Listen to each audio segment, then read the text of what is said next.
Hola, hoy vamos a retomar algunas explicaciones respecto de este núcleo, de esta unidad que estamos trabajando ahora vinculada con el reformismo y la revolución en las experiencias educativas alternativas que se produjeron en la primera mitad del siglo XX en América Latina, con un especial énfasis en nuestro país, en Argentina.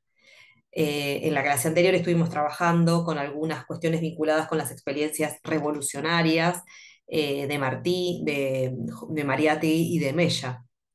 Hoy vamos a recuperar algunas características de las experiencias anarquistas que se dieron también en las primeras décadas del siglo XX. Y vamos a retomar algunas experiencias argentinas a través de dos de sus referentes. Vamos a empezar entonces.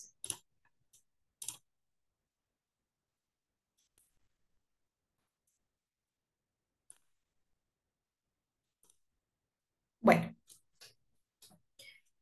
primero a plantear una contextualización para pensar en estas experiencias que surgen de colectivos anarquistas. Estamos localizados, ¿no?, en las primeras décadas del siglo XX y en ese sentido hay que tener en cuenta el contexto histórico en nuestro país en ese momento. Por un lado, tener en cuenta que entre fines del siglo XIX y principios del siglo XX se dieron una serie de oleadas inmigratorias muy grandes. Llegaron al país numerosos colectivos de inmigrantes de distintas nacionalidades y con ellos llegó sobre todo varias personas, varios trabajadores que venían de Europa conociendo la experiencia anarquista y militando en colectivos anarquistas. Y ellos también fueron quienes desarrollaron esas experiencias militantes en nuestro país, también vinculadas en algunos casos con movimientos sindicales. Eh, en ese sentido, hay una creciente militancia de la clase trabajadora que se va construyendo, y también en ese momento histórico se va dando la represión de los movimientos de trabajadores organizados. Por eso vamos a ver que estas experiencias anarquistas que se suceden en las primeras décadas del siglo, después van a ir declinando y van a ir desapareciendo, sobre todo a partir de que empiezan a producirse fuertes movimientos represivos desde el Estado a esos trabajadores organizados.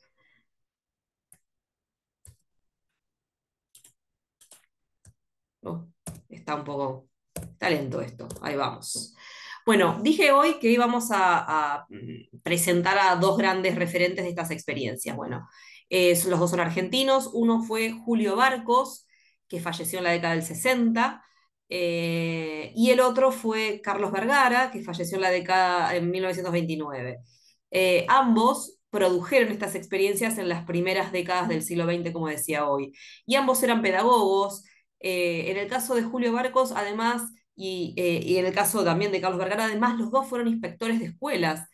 En el caso de Julio Barcos fue fundador de escuelas libertarias, y en el caso de Vergara además fue preceptor, también fue director de una escuela. Eh, es interesante el rol como inspectores que tuvieron, porque el rol del inspector, y más en ese momento histórico, tenía que ver con un fuerte rol desde como agente del Estado, ¿no? Inspeccionando y supervisando instituciones educativas. Es muy interesante pensar que desde esos roles también se sostuvieron estas perspectivas anarquistas, es decir, ellos formaron parte del Estado y fueron muy críticos del rol del Estado en el sistema educativo. Bueno, ¿cuáles son las características de las propuestas o del pensamiento pedagógico anarquista en este caso? Bueno, las propuestas educativas de estos dos referentes, pero también de las experiencias educativas anarquistas en general, se sostenían en una idea de laicismo a ultranza, es decir, no concebían de ninguna forma la intervención de la Iglesia en la educación. Recordemos que para este momento estaba vigente la ley 1420, la ley que había propuesto Sarmiento de Educación Nacional, y en esa ley, si bien se declaraba que la educación era laica, tenía un artículo, el artículo 8, que posibilitaba o permitía que se enseñara religión antes o después del horario escolar. En las experiencias educativas o en las propuestas educativas anarquistas esto estaba muy mal visto y se consideraba que tenía que haber una diferencia, digamos, cortar completamente el vínculo entre el Estado, entre la educación y la iglesia, las iglesias en general, la católica en particular, que es la que en nuestro país tenía mayor cantidad de iniciativas educativas. Por otro lado, le daban primacía, una fuerte primacía a los contenidos científicos por sobre otros, más vinculados con los valores o con otro tipo de saberes que podían abordarse en las escuelas.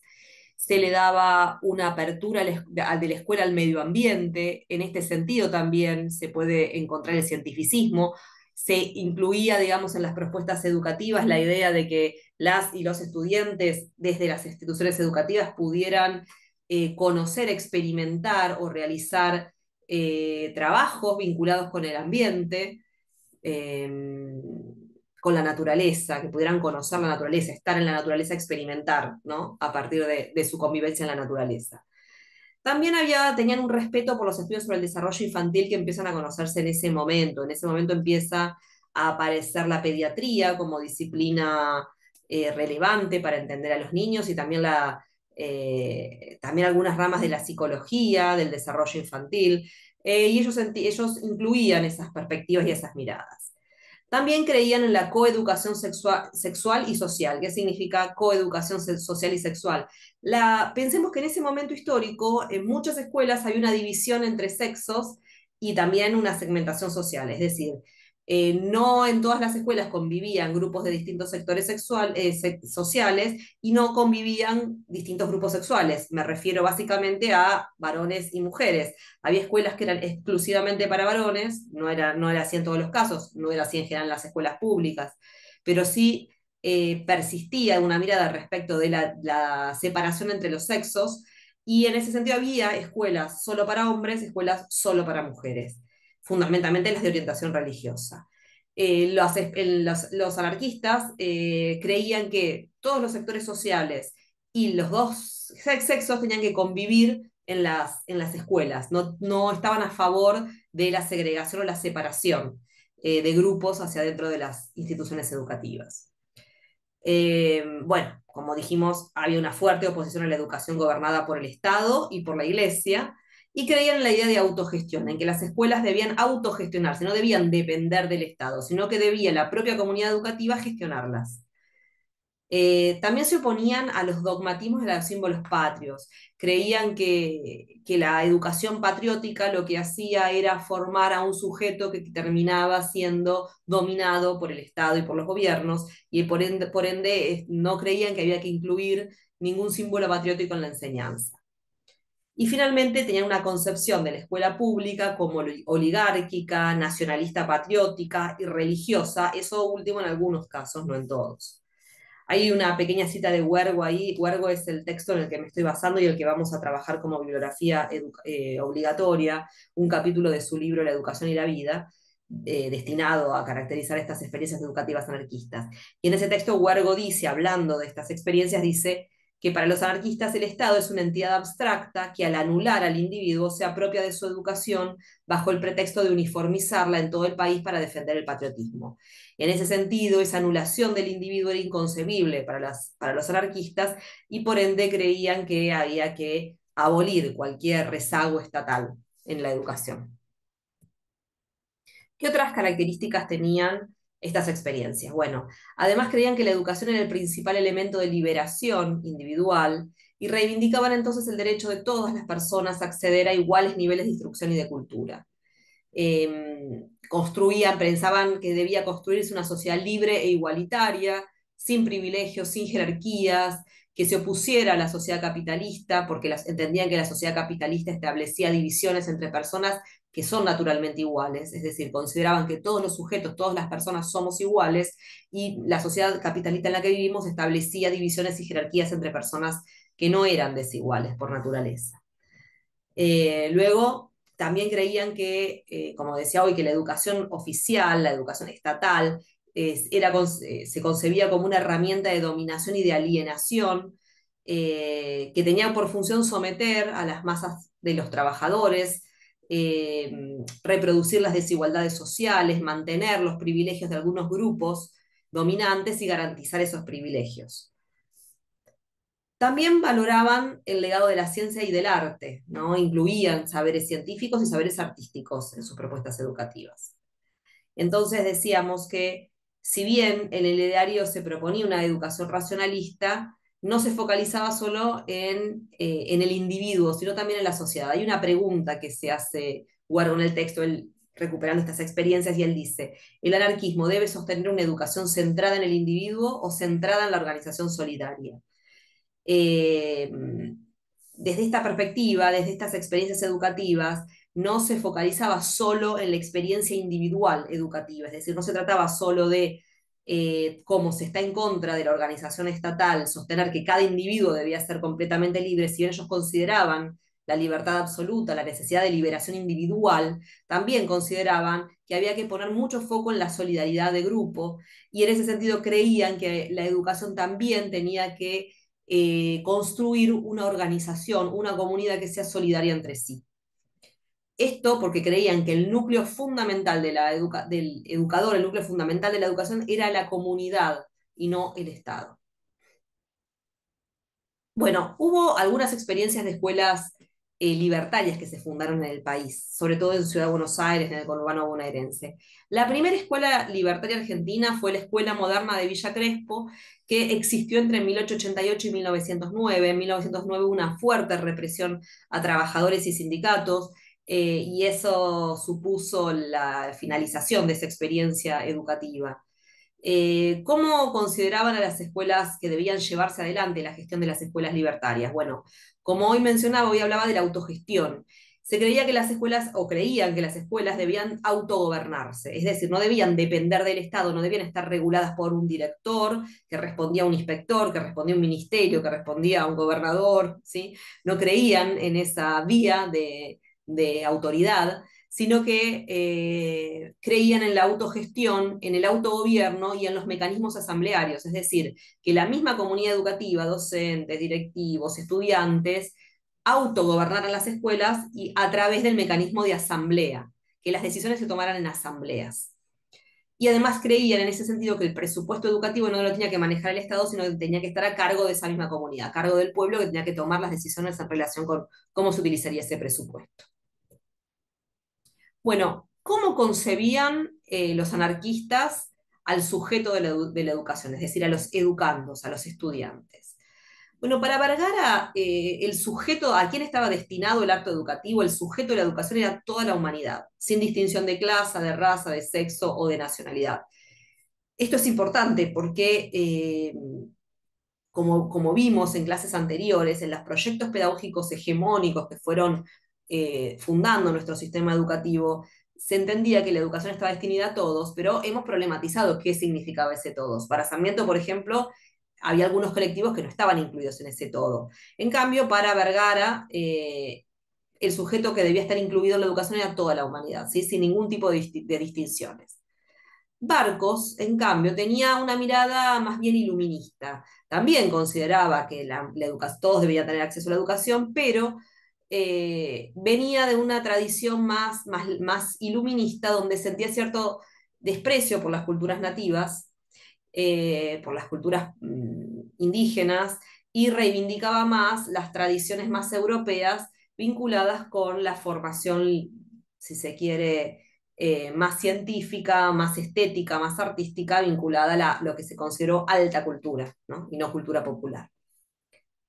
¿Qué enfoque tenían sobre la infancia? ¿Cómo entendían a la infancia? Bueno, primero entendían, y esto era bastante disruptivo para ese momento histórico, ellos borraban la simetría que existía entre adultos y niños y consideraban que los niños eran sujetos con derechos propios.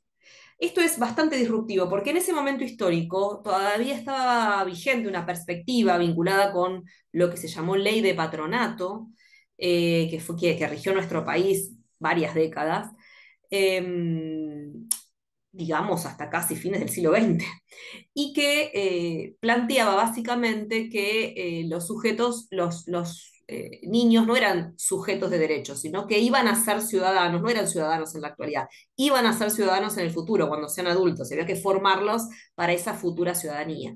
Acá, en cambio, se considera que el niño es desde su nacimiento alguien con derecho, con derechos propios, con habilidades para participar activamente en la lucha contra la opresión del Estado y contra la opresión de los sectores dominantes.